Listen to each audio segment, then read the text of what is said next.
네. 그래서 지금부터 연결할 분은 더불어민주당의 전략통으로 꼽히는 의원인데요. 민병두 더불어민주당 의원 연결하겠습니다. 여보세요. 네, 안녕하세요. 예, 안녕하세요, 의원님. 이명박 전 대통령 출국 금지 조치를 내려야 된다고 1인 시위까지 하셨어요. 네. 그런데 이명박 전 대통령은 출국을 하면서 출국 금지 요구에 대해서 국격과 품격 좀 생각하라.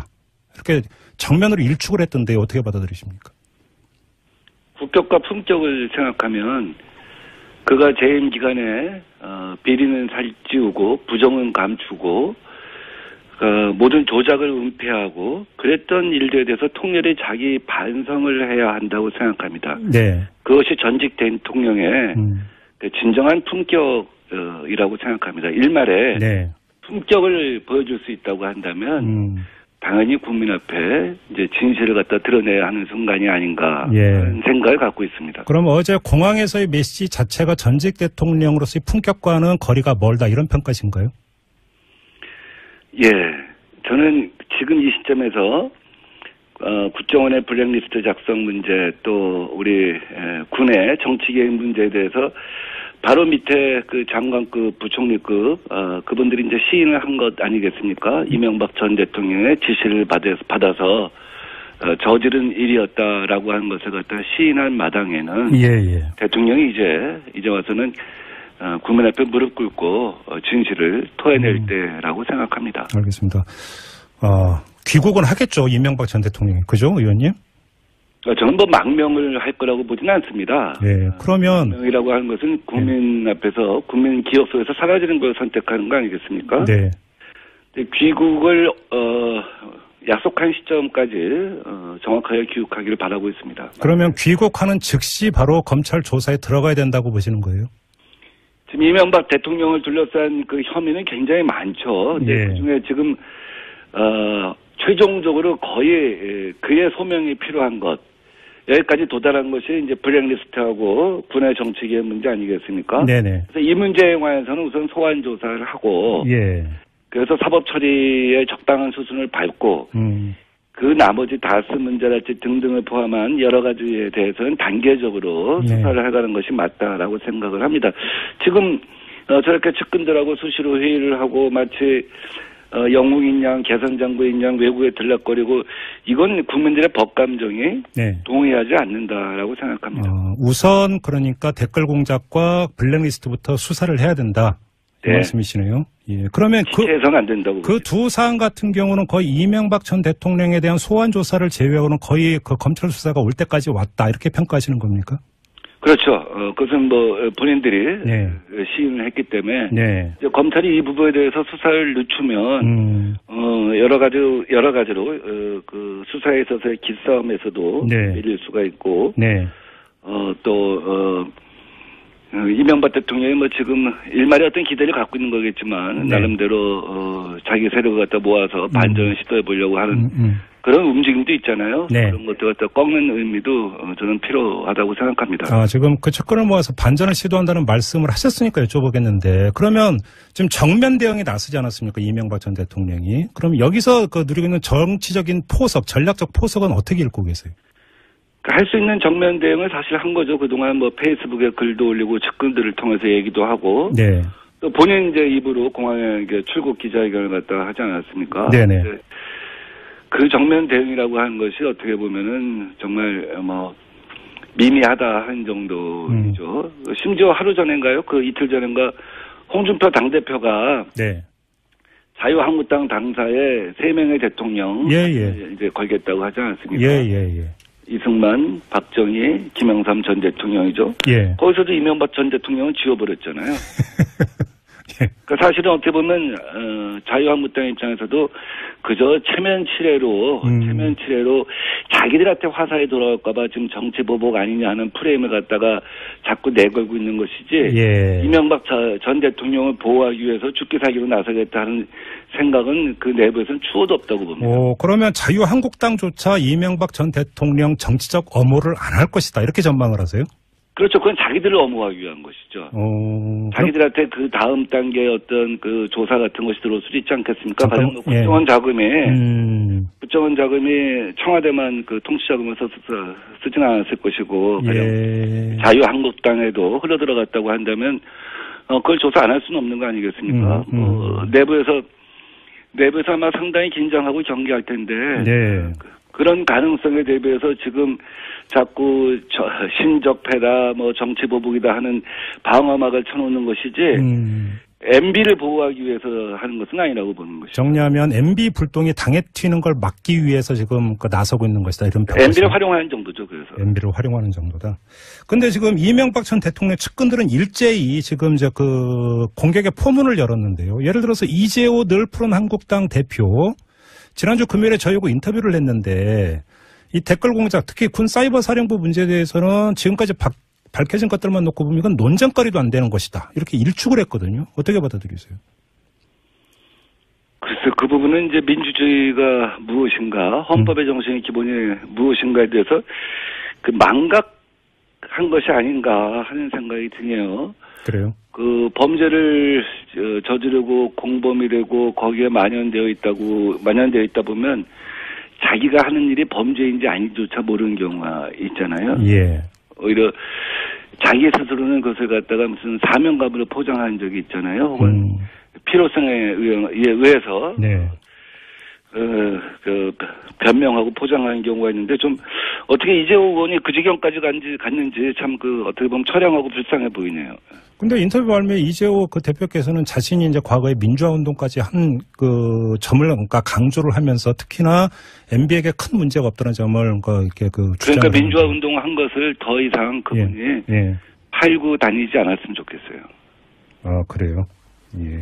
왜냐하면 민주화 운동에 대한 욕이고 또 스스로의 과거 삶에 대한 부정이라고 생각돼요. 그러면 이 그 댓글 공작 자체가 민주주의를 유린한 사건이다 이렇게 규정을 하시는 거군요. 간단히 이야기를 하면. 댓글 공작은 이미 특검에 의해서 또 그 이후에 많은 수사에 의해서 헌법과 민주주의에 위반되는 행위로 우리가 사법당국에 의해서도 정리된 사건 아니겠습니까? 그것을 어떻게 부인할 수 있을까요? 그렇게 보시는 거고요. 알겠습니다. 근데 지금 어떤 문제가 있냐면 검찰이 김관진 전 국방장관에 대해서 구속영장을 청구를 하면서 영장 내용에 이명박 전 대통령에 대한 부분은 전혀 기술을 하지 않았습니다. 그러면 이 점은 어떻게 해석을 해야 되는 걸까요? 수사 기법일 수도 있다고 봐요. 아, 그래요? 예. 히든카드로 숨겨놨다 이런 말씀이신가요?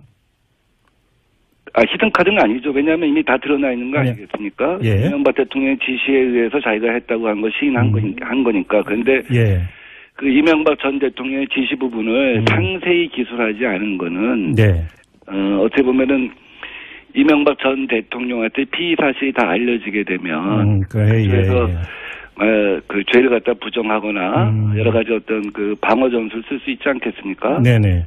그래서 수사 기법상 이명박 대통령의 지시에 의한 부분을 이명박 대통령 소환 때까지는 적시하지 않았을 것이다 하고 생각합니다. 아, 수사 기법상 소환 조사를 대비해서 미리 그러니까 검찰이 확보하고 있는 의혹 내용을 알려줄 이유가 없다 이렇게 판단을 했다는 말씀이시네요. 네, 예.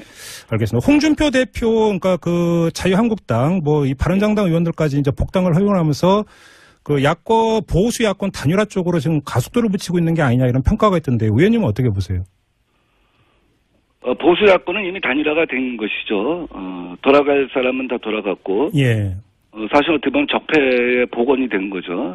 적폐의 복원이라고요? 네, 적폐의 복원, 구체적인 복원, 적폐의 연대를 갖다가 1차적으로 완성을 했다고 보죠. 그러나 그래서 몸집 불리기, 숫자 늘리기를 했다고 해서 국민들이 지금 다시 애정어린 시선을 갖다 그쪽에 보낼 것이냐. 저는 그렇게 보지 않습니다. 국민들이 자유한국당에 요구하는 것은 스스로에 대한 완전한 부정인 것이죠. 근데 구적폐를 갖다가 복원하고 연대하는 것은 국민들의 외면을 다시 심화시키는 것이라고 봅니다. 그래요. 근데 의원님께서 오늘 오전에 홍준표 대표를 향해서 서울시장 나와서 한판 붙자 이렇게 말씀하셨죠. 저는 홍준표 대표가 좀 건승하기를 기원합니다. 2011년도에도 7월 달에 당대표가 됐다가 이제 12월 달에 결국 사퇴를 했죠. 그 데자뷰가 반복되지 않길 저는 바라고 있습니다. 가능하면 홍준표 대표가 이제 건승해서 내년 서울시장 선거에서 저하고 지금 1승 1패 2번 겨루지 않았습니까? 지역구 말씀하시는 국회의원 선거. 예, 국회의원 선거 2012년. 예. 그래서 이제 이번에 마지막으로 한번 일합을 겨루자, 리턴 매치를 하자. 네. 홍준표 대표가 자유한국당의 네. 서울시장 후보가 되고 제가 민주당의 서울시장 후보가 돼서 네. 정말 대한민국이 어떻게 리모델링하고 다시 혁신해야 되는가에 대해서 고민을 같이 해보자 하는 생각을 갖고 있습니다만 네. 그러기 위해서 홍준표 대표가 이제 건승을 해야 되잖아요. 네.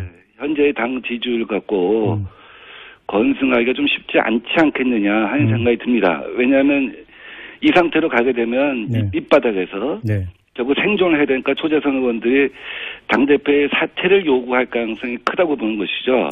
그래요? 네. 그러면 그 명분이나 매개는 뭘로 잡을 수 있을까요? 그러면? 지지율이나 10에서 15% 갖고는 지방선거를 칠 수가 없다는 것이죠. 예. 지금은 홍준표 대표가 김무성 씨하고 연대를 하고 있지만 네. 나중에 보면 그쪽에서 또 오히려 외면을 당할 수가 있는 것이죠. 네. 근데 그런 경우 정말 홍준표 대표가 그런 경우에는 내가 전선에서 깃발 꽂고 네. 장렬히 전사하겠다. 서울시장 선거에 내가 나서겠다. 왜냐하면 서울시장 선거 나서겠다는 또 의원들도 거의 없잖아요. 지금 당에. 예. 지금 지지율로 봐서는 그런 용기를 낼 의원이 이제 거의 없기 때문에 결국은 원외 대표인 홍준표 대표가 그런 식으로 사신성인을 하겠다고 해서 네. 자유한국당에서는 홍채제를 갖다 어떻게 보면 인정하는 타협이 있을 수도 있지 않나 하는 생각을 하고. 그게 그 내분을 수습하는 정치적 그 타협 카드가 될 가능성도 있다. 홍준표 서울시장 후보 카드가 이렇게 전망하시는 겁니까? 그렇죠. 지금 우리 과거 역대 선거를 봐도 지지율이 이제 우리 갤럽 조사에서 한 10% 약간 넘고 리얼미터 조사에서는 한 10%대 후반인데 예.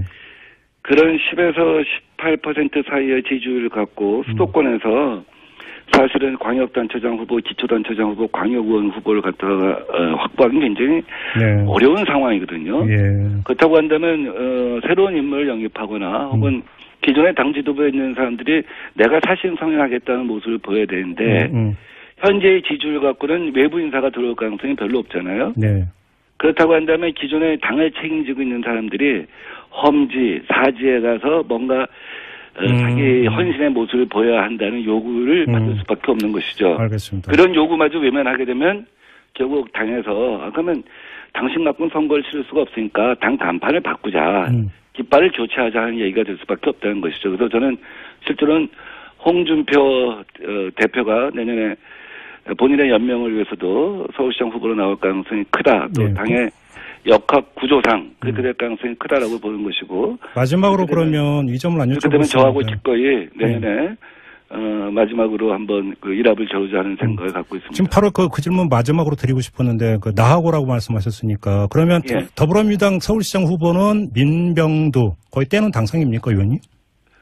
이제 박원순 서울시장이 이제 3선을 도전을 할 것이냐 말 것이냐에 대한 고민이 있는 것을 알고 있습니다. 우리 많은 국회의원들이나 또 박원순 시장을 아끼는 분들은 이제 3선 서울시장을 하게 되면 대통령 꿈을 포기하는 사람처럼 보인다. 네. 행정가처럼 비춰진다. 그러니까 링을 바꿔라. 네. 더 큰 링에 가서 준비를 해라. 여의도에 와서 경험도 하고 이렇게 해서 서울시장 선거 경선과 관련해서는 새로운 흐름, 새로운 물고 새로운 어떤 3선, 4선 의원들의 어떤 정책을 둘러싼 치열한 경쟁을 통해서 새로운 활기를 불어넣어주는 것이 좋지 않냐 하는 제안들을 많이 하고 있습니다. 그러나 최종적인 것은 박원순 시장이 결정을 하는 것이기 때문에 박원순 시장이 만약에 그렇게 3선 도전을 한다고 한다면 불가피하게 민병두나 몇몇하고 경선을 하겠죠. 알겠습니다. 자, 이 경선 문제는 나중에 따로 여쭤보도록 하고요. 여기서 마무리하겠습니다. 고맙습니다, 의원님. 네, 감사합니다. 네, 지금까지 더불어민주당의 민병두 의원이었고요. 명이 필요한 것. 여기까지 도달한 것이 이제 블랙리스트하고 군의 정치계의 문제 아니겠습니까? 네네. 그래서 이 문제에 관해서는 우선 소환 조사를 하고, 그래서 사법 처리의 적당한 수순을 밟고, 그 나머지 다스 문제랄지 등등을 포함한 여러 가지에 대해서는 단계적으로 수사를 해가는 것이 맞다라고 생각을 합니다. 지금 저렇게 측근들하고 수시로 회의를 하고 마치 영웅인 양, 개선장부인 양 외국에 들락거리고 이건 국민들의 법감정이 동의하지 않는다라고 생각합니다. 우선 그러니까 댓글 공작과 블랙리스트부터 수사를 해야 된다. 그 말씀이시네요. 예. 그러면 해서는 안 된다고. 그 두 사안 같은 경우는 거의 이명박 전 대통령에 대한 소환 조사를 제외하고는 거의 그 검찰 수사가 올 때까지 왔다 이렇게 평가하시는 겁니까? 그렇죠.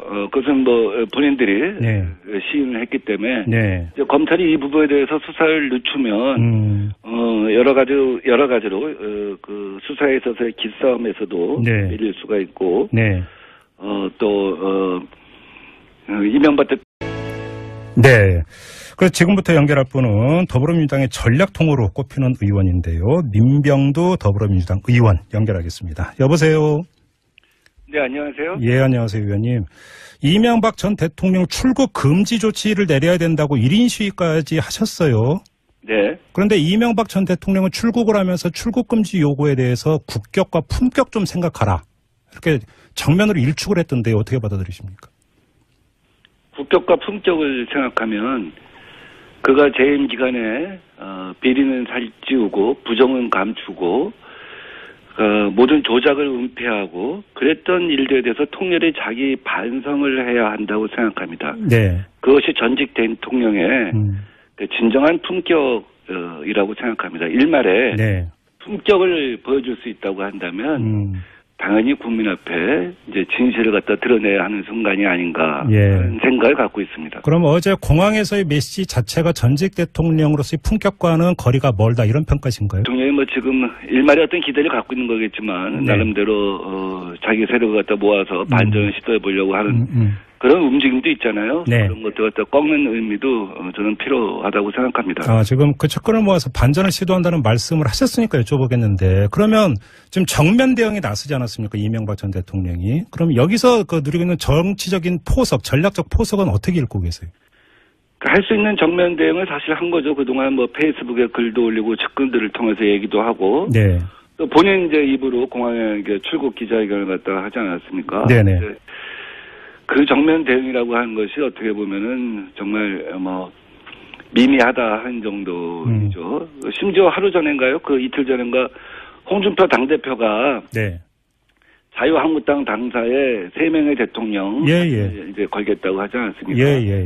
이승만, 박정희, 김영삼 전 대통령이죠. 거기서도 이명박 전 대통령은 지워버렸잖아요. 그러니까 사실은 어떻게 보면 자유한국당 입장에서도 그저 저는 지금 이 시점에서 국정원의 블랙리스트 작성 문제 또 우리 군의 정치개혁 문제에 대해서 바로 밑에 그 장관급 부총리급 그분들이 이제 시인을 한 것 아니겠습니까? 이명박 전 대통령의 지시를 받아서 저지른 일이었다라고 하는 것을 갖다 시인한 마당에는 대통령이 이제 와서는 국민 앞에 무릎 꿇고 진실을 토해낼 때라고 생각합니다. 알겠습니다. 귀국은 하겠죠, 이명박 전 대통령이. 그죠, 의원님? 저는 뭐 망명을 할 거라고 보지는 않습니다. 그러면 망명이라고 하는 것은 국민 앞에서 국민 기억 속에서 사라지는 걸 선택하는 거 아니겠습니까? 귀국을 약속한 시점까지 정확하게 귀국하기를 바라고 있습니다. 그러면 귀국하는 즉시 바로 검찰 조사에 들어가야 된다고 보시는 거예요? 지금 이명박 대통령을 둘러싼 그 혐의는 굉장히 많죠. 그중에 지금 최종적으로 거의 그의 체면 치레로 자기들한테 화살이 돌아올까봐 지금 정치 보복 아니냐 하는 프레임을 갖다가 자꾸 내걸고 있는 것이지 이명박 전 대통령을 보호하기 위해서 죽기 살기로 나서겠다 하는 생각은 그 내부에서는 추호도 없다고 봅니다. 그러면 자유한국당조차 이명박 전 대통령 정치적 엄호를 안 할 것이다 이렇게 전망을 하세요? 그렇죠. 그건 자기들을 엄호하기 위한 것이죠. 자기들한테 그 다음 단계의 어떤 그 조사 같은 것이 들어올 수도 있지 않겠습니까? 가령 국정원 자금이 청와대만 그 통치 자금을 쓰지는 않았을 것이고, 가령 자유한국당에도 흘러들어갔다고 한다면, 그걸 조사 안 할 수는 없는 거 아니겠습니까? 내부에서 아마 상당히 긴장하고 경계할 텐데, 그런 가능성에 대비해서 지금 자꾸 신적패다, 뭐 정치보복이다 하는 방어막을 쳐놓는 것이지 MB를 보호하기 위해서 하는 것은 아니라고 보는 것이죠. 정리하면 MB 불똥이 당에 튀는 걸 막기 위해서 지금 나서고 있는 것이다 이런 평가. MB를 활용하는 정도죠. 그래서 MB를 활용하는 정도다.